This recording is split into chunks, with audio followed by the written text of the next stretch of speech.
네, 역시 우리 포항이 더 덥거든요, 서울보다. 근데 요즘은 이게 서울이 더 더운 것 같습니다. 자, 지난주에 저는 또 많은 일이 있었습니다. 많은 일이 있었는데 참 안타까운 부분들이 대부분이다. 미국에서는 지금 어쨌든 로버트 케네디 주니어가 mRNA 코로나 백신, 그러니까 호흡기 감염병과 관련된 mRNA 백신 22건을 철회를 했어요. 연구 개발하고 있던 계약들을 22건을 철회를 했어요. 취소를 했습니다. 근데 반면에 우리나라에서는 또 어떤 일이 벌어지고 있느냐.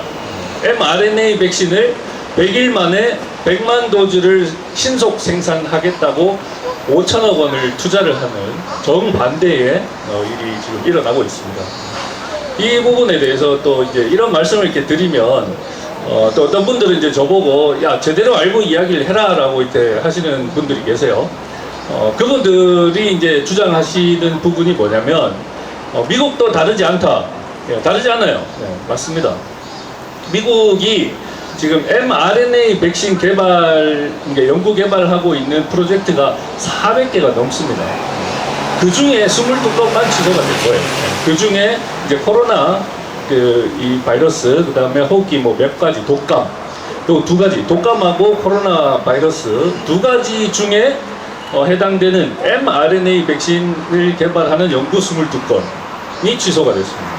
근데, 더 중요한 건 뭐냐면 레플리콘 백신 들어보셨죠? 자가 증식하는 몸속에서 일본에서 이제 최근에 허가가 됐었잖아요. 논란이 굉장히 많았습니다. 그러니까 mRNA 백신을 취소를 하고 레플리콘 백신, 그거는 이제 saRNA라고 하거든요. 그 saRNA 쪽으로 턴을 하는 거예요. 실질적으로 22건의 mRNA 백신 프로젝트가 취소가 되면서 조류독감이죠. 지금 최근에 나온 조류독감의 레플리콘 백신 이 프로젝트는 취소가 안 됐습니다. 그 이면을 이제 봐라 이거죠. 저한테. 근데 제가 유튜브에서 제가 하는 방송의 컨텐츠는 그 당시에 뭐였냐면 미국은 어쨌든 간에 이 mRNA가 잘못됐다라는 것을 보건복지부가 인정을 하고 철회를 했어요. 그거는 출발이라는 거고, 출발. 근데 많은 사람들이 우리는 아직까지도 지금 이 백신의 진실을 밝히기 위한 출발선상에 서 있잖아요. 3년을 길바닥에서 이렇게 싸웠지만 실질적으로 우리가 이루어낸 것은 하나도 없습니다. 아직까지도 출발선상에 서 있다. 그런 저희들의 입장에서는 미국에서 어쨌든 간에 400건이 넘는 것 중에 22건이라도 취소된 것은 분명히 밝힐 만한 일입니다. 제가 이야기하고 싶은 거는 그거예요. 근데 이제 많은 분들은 급하신 거예요. 마음이 급하다. 저희는 이 42.195km 이 마라톤 경기를 신발끈을 메고 있는데 미국은 한 100m 정도 이미 뛰어나갔어요. 근데 이 사람들은 결승선에서 왜 안 오냐 하고 기다리고 있는 거예요. 이 백신 진실 규명, 이 백신의 이 부작용을 밝히는 이 싸움은 정말 오랜 기간 수십 년이 걸릴 겁니다. 그 싸움에 우리가 시작점에 있는데 왜 결과가 나오지 않느냐, 다 사기 아니냐, 믿을 수 없다라고 이야기를 하면 그거는 조금 너무 앞서가시는 거다라는 말씀을 드리는 거죠. 실질적으로 제가 이제 최근에 스레드 있잖아요, 스레드. 페이스북도 있고, 인스타그램도 있고, 스레드도 있고, 유튜브도 있고, 여러 가지 이제 소셜 매체가 있는데, 스레드를 제가 이제 탈퇴를 하고 삭제를 했었거든요. 근데 어떤 분이 유튜브에서 이제 스레드에도 이거 글을 좀 올려달라. 거기에는 젊은 우파분들이 되게 많다. 그래가지고 이제 스레드를 깔았죠. 깔았는데 보니까 이제 제가 페이스북하고 예전에 연동을 해놨었어요. 이미 계속 글은 올라가고 있었던 거예요. 그래서 들어가 보니까 최근 한 달 동안 조회수가 35만 건이더라고요. 제 유튜브 채널 영상 하나 그냥 100회거든요. 100회. 근데 스레드에서 어쨌든 간에 35만 건의 조회수를 기록을 하고 있더라. 근데 이제 제가 그래가지고 여기 또 젊은 우파분들, 그리고 거기 분위기가 이 백신을 맞으면 안 된다는 분위기가 어마어마하게 이미 자리를 잡고 있더라고요. 젊은 친구들이. 근데 이제 그래갖고 제가 한 일주일 동안 계속 거기에 또 한번 집중을 해봤습니다. 근데 안타까운 거는 그렇게 많은 젊은이들하고 사람들이 백신 반대를 외치고 이 백신 부작용에 대해서 이미 다 인식을 하고 있음에도 행동을 하지 않는다는 거예요. 저는 그게 너무 안타깝더라고요. 그래서 제가 몇 번의 글을 올렸는데 역시나 그런 글들은 관심이 없다. 조회수 여전히 100회 못 넘어갑니다. 근데 그 중에 어쩌다가 한 번씩 이게 좀 자극적인 거 있잖아요. 최근에 뭐 예를 들자면 이 질병청이 350만 도즈를 계약을 했어요. 계약을 해가지고 화이자 328만 개, 모더나 202만 개 해가지고 530만 도즈를 계약을 했는데 그거를 이제 어떤 그 의사분이 가격이 안 나와 있다 해가지고 제가 또 그 가격을 또 막 이렇게 찾아봤죠.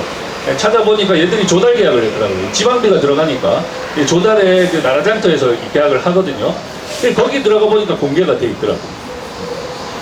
530만 도즈를 들여오는데 3,726억을 들였습니다. 어마어마한 금액입니다. 독감 백신이 개당 한 15,000원, 비싼 거는 18,000원 이렇게 한다 하더라고요. 근데 화이자 백신이 65,000원입니다. 모더나가 한 56,000원 정도 되고 3배. 근데 이거를 아셔야 되는 게 기존의 약독화 백신, 우리가 이제 봤던 전통적인 방식의 그런 백신들은 병원체가 있어야 돼요. 그 병원체, 그러니까 병원균. 독감이면 그 독감 바이러스를 살짝 죽이거나 완전히 죽여가지고 그걸로 백신을 만들거든요. 그러면 그 병원체를 배양도 해야 되고 만들어야 되잖아요. 그러니까 시간이 걸리는 거예요. 그리고 대량 생산이 어려운 거죠. 근데 이 mRNA 백신은 그런 병원체가 필요가 없습니다. 왜냐하면 mRNA 자체를 집어넣어가지고 몸속에서 병원체를 만들어내는 방식이기 때문에 신속 생산이 가능하고 대량 생산이 가능하다라는 장점을 가지고 어떻게 됐습니까? 우리가 2020년도에 이 코로나 바이러스가 막 돌 때 없었잖아요. 없어가지고 완전히 전 세계가 화이자, 모더나, 아스트라제네카 여기 줄 서가지고 막 기다리고 있었잖아요. 우리나라가 조금 이제 늦게 출발해가지고 그때 이 민주당 문재인 정권이 뭐 이게 뭐할 때 제일 먼저 황교안이가 날아가가지고 미국 가가지고 백신 빨리 들여오겠다고 협상을 하고 이재용이도 날아가고 그 난리를 쳤지 않습니까? 근데 결과적으로 어떻게 됐어요? 불과 한 두세 달 뒤에 어떻게 됐습니까? 2021년 2월 26일부터 갑자기 물량이 팍 풀립니다. 없어가지고 전 세계가 줄을 서가지고 있었는데 두세 달 지나자마자 갑자기 물량이 풀려가지고 우리나라 6개월 만에 4천만 명이 접종을 했습니다. 이게 사기라는 거예요. 이게 작전이라는 거예요. 이게 기본적으로 이 의료계 제약회사가 물건을 팔아먹는 전통적인 방식이라는 겁니다. 일단은 초반에는 물량을 잠궈요. 그리고 위험성을 엄청나게 강조한 다음에 사람들이 근심과 걱정이 최고조가 되어 있을 때 갑자기 물량을 풀어버립니다. 그러면 너도 나도 그 약을 찾을 수밖에 없게 된다. 그게 현직 의사가 밝히는 의료계의 가스라이팅이라는 겁니다. 이러한 이 수도 없이 많은 연구자료, 논문들 수도 없이 쏟아지고 있습니다. 그럼에도 불구하고 백신에 대해서 이 걱정, 근심이 있음에도 불구하고 손가락만 까딱까딱 하고 있는 거예요. 그래도 오늘은 이렇게 또 이게 처음 보는 분들도 계시고 낯선 분들도 많이 계시고 이렇게 조금씩 늘어나고는 있지만 실질적으로 우리가 정말 이 광화문을 가득 채워도 부족합니다. 일본은 이게 자꾸 다른 나라랑 비교를 하기도 뭐하지만 이게 왜냐하면 이게 나라마다 문화나 이렇게 사람들 생활 방식이 다 다르기 때문에 이 직접적으로 단순하게 비교하는 거는 사실 뭐 무리가 있습니다. 다만 일본은 우리나라처럼 사람들이 모여서 집단을 이루어서 행동하는 나라가 아니에요. 정부 정책에 그냥 순응하는 그런 국민성을 가진 나라입니다. 그게 뭐 옳고 그름을 떠나서 그런 나라예요. 근데 이 백신을 반대를 하겠다고 한 번에 4만 명씩 모입니다. 4만 명씩. 지금은 어떻습니까? 국민들이 자발적으로 나와가지고 자원봉사를 해가지고 지자체에다가 정보공개 청구해가지고 코로나 백신 그 로트 번호 있잖아요. 2,500만 개를 수집했습니다. 2,500만 개. 그게 그저께는 8월 6일자예요. 우리나라는 지금 로트 번호 누가 합니까? 저 혼자예요. 저 혼자. 이 대한민국에서 로트 번호하고 이상반응하고 관계를 수집하는 거는 의사도 아니고 아무것도 모르는 평범한 국민 저 혼자 하고 있습니다. 이제 200개 모았습니다. 이게 어마어마한 차이입니다. 우리나라는 제가 질병청에다가 로트 번호별 이상 반응, 그 논문에는 이제 배치라 그러거든요. 각 그 백신의 배치별 이상 반응, 선진국들은 이미 다 공개를 합니다. 다 공개해요. 일본도 공개합니다. 독일, 미국 다 공개해요. 누구나 인터넷에 접속해가지고 들어가서 보면 백신별로, 로트별로 이상 반응, 사망이 있었는지, 몇 건이 있었는지 다 나와요. 그러기 위해서 백신 그 이상 반응 신고 시스템을 돈 들여서 만들고 운영을 하는 겁니다. 근데 우리나라 질병청은 어떻습니까? 제가 공개하라라고 여러 번 행정심판까지 갔습니다. 그런데도 얘들이 그걸 공개를 하면 국민들의 건강과 생명에 현저한 지장을 초래한대요. 선진국은 어떻습니까?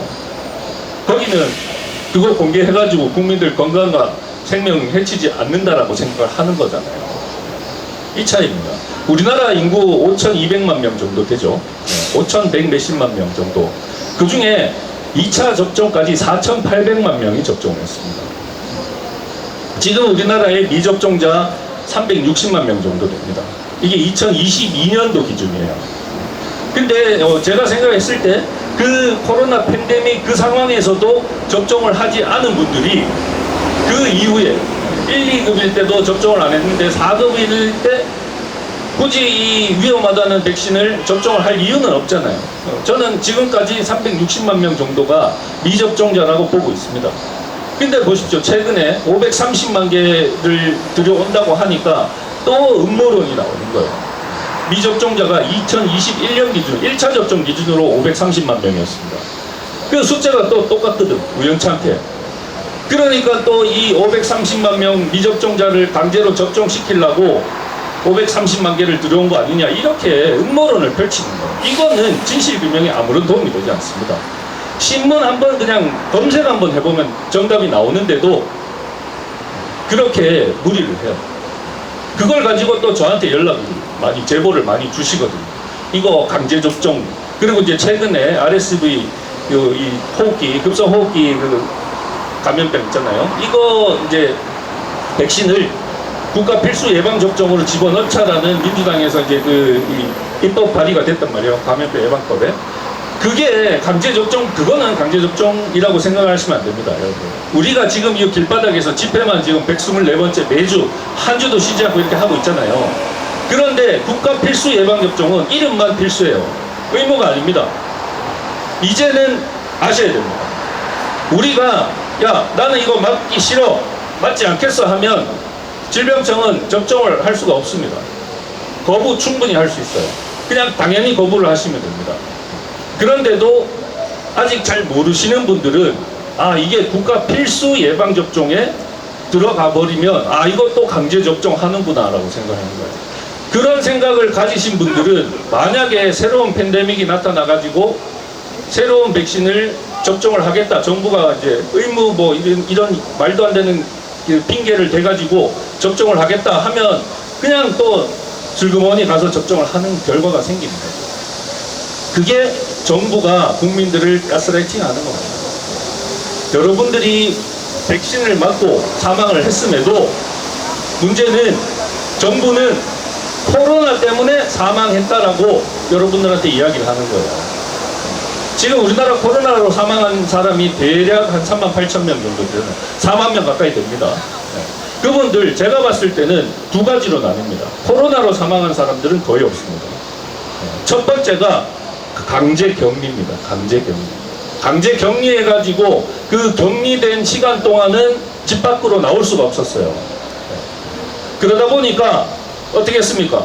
집에서 병원 못 가가지고 다른 질병 때문에 사망을 하게 되는 그런 케이스가 절반, 나머지는 백신 부작용입니다.